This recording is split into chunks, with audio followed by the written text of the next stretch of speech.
परसों सुबह हमारे भूलू भाई पड़ोसी के पेड़ से चुपचाप पपीता तोड़ रहे थे।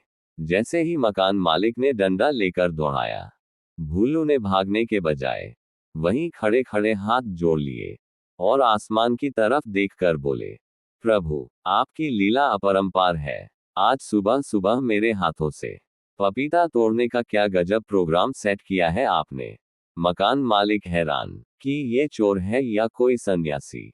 अब मजेदार बात सुनिए। भूलू का मानना है कि जब इस दुनिया में हमारा हाथ, पैर, गला, यहाँ तक कि हमारे पेट की अंतड़ियां भी भगवान ने डिजाइन की हैं, तो पपीता तोड़ने का इरादा भी उसी का था। लेकिन यही खेल पलट गया।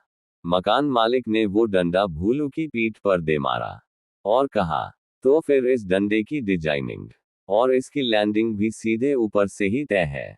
अब ध्यान से सुनिए, भूलू अकेला नहीं है। हम सब कभी न कभी लाइफ के तवे पर अपनी अधपकी दार्शनिक रोटियां सेकते ही हैं।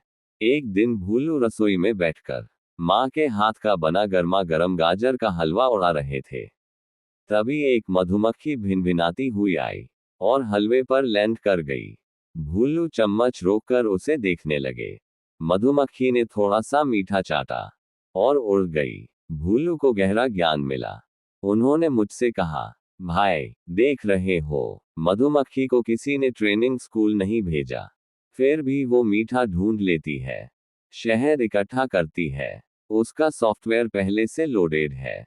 यानी करने वाला वो ऊपर वाला ही है, हम तो बस निमित्त हैं। मैंने कहा, बात तो तुम्हारी 100% सच है भूलू।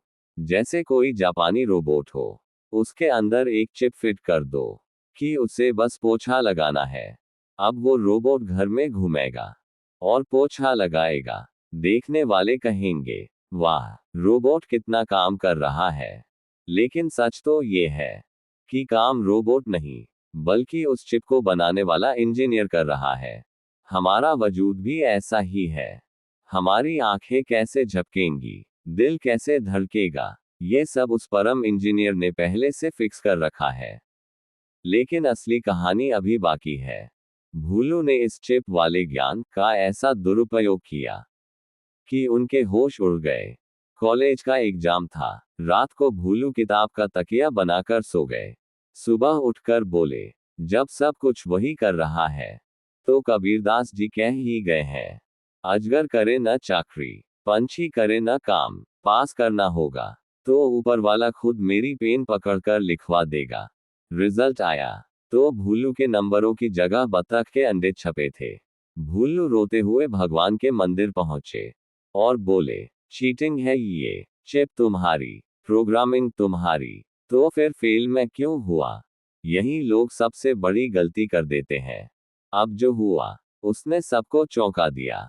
मंदिर के पुजारी जी पीछे खड़े थे। उन्होंने भूलू के कान के नीचे एक छोटा सा प्रसाद रसीद किया।